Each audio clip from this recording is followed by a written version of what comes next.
Halo rekan-rekan semua. Di video kali ini kita melanjutkan pembahasan sebelumnya ya.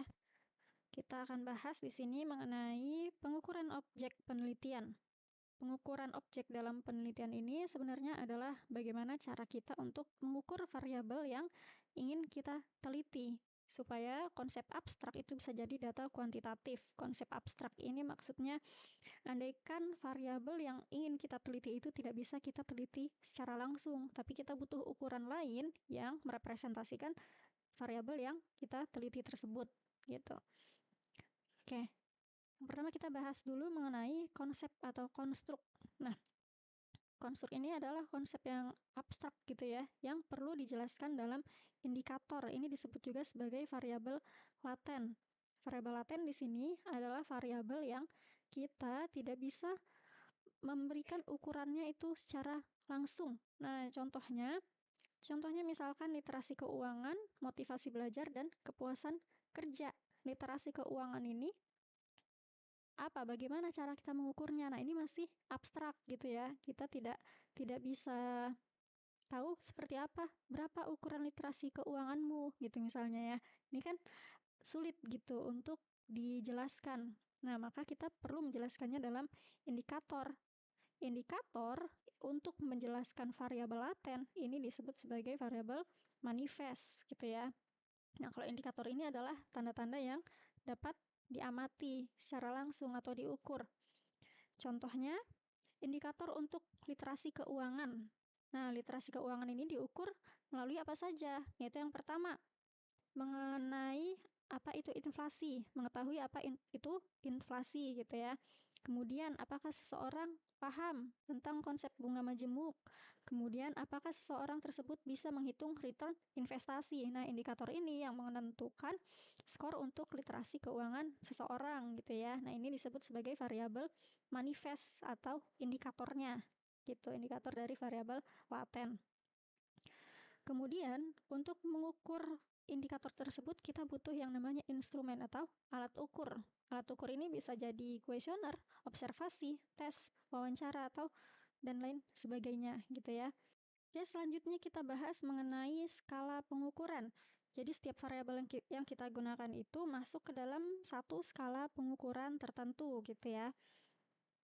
Nah, di sini yang pertama ada skala nominal. Skala nominal ini adalah skala untuk data kategori. Data kategori ini adalah data yang bukan data numerik dan kita tidak bisa mengurutkan, misalnya dari yang terkecil ke yang terbesar. Contohnya adalah jenis kelamin. Jenis kelamin laki-laki dan perempuan itu kita tidak bisa mengurutkan ya, mana yang lebih tinggi, mana yang lebih rendah gitu, atau warna kesukaan gitu ya.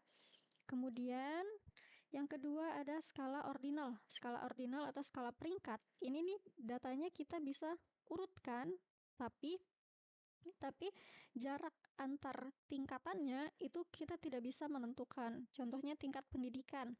SD, SMP, SMA. Ini kan kita bisa mengurutkan ya. SD, SMP dengan SMA. Tapi jarak sebenarnya antara SD ke SMP ini sebenarnya jaraknya seberapa sih selisihnya gitu. SMP ke SMA ini jaraknya berapa? Itu yang kita tidak bisa tentukan. Dan ini termasuk ke dalam skala ordinal. Kemudian yang ketiga adalah skala interval. Skala interval ini data numerik ya. Skala interval yang termasuk dalam skala interval ini adalah skor tanpa nol mutlak. Maksudnya, data numerik tersebut kita bisa urutkan dan kita tahu berapa selisihnya. Selisih antar tingkatannya itu jelas, tapi dia tidak punya nol mutlak. Nol mutlak ini adalah ketika sesuatu nilainya nol, artinya sama sekali tidak ada. Contohnya suhu. Ketika suhu ruangan sebesar 0 derajat Celcius, apakah artinya ruangan tersebut tidak ada suhunya?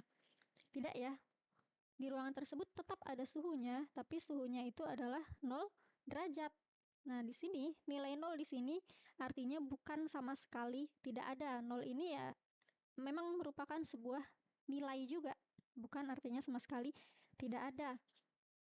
Beda halnya dengan pendapatan dalam bulan Januari misalkan.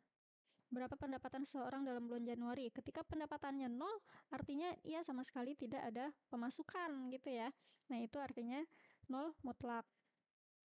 Kemudian skala yang keempat adalah skala rasio. Kalau skala rasio ini skala numerik kita bisa urutkan, dia skornya dengan 0 mutlak.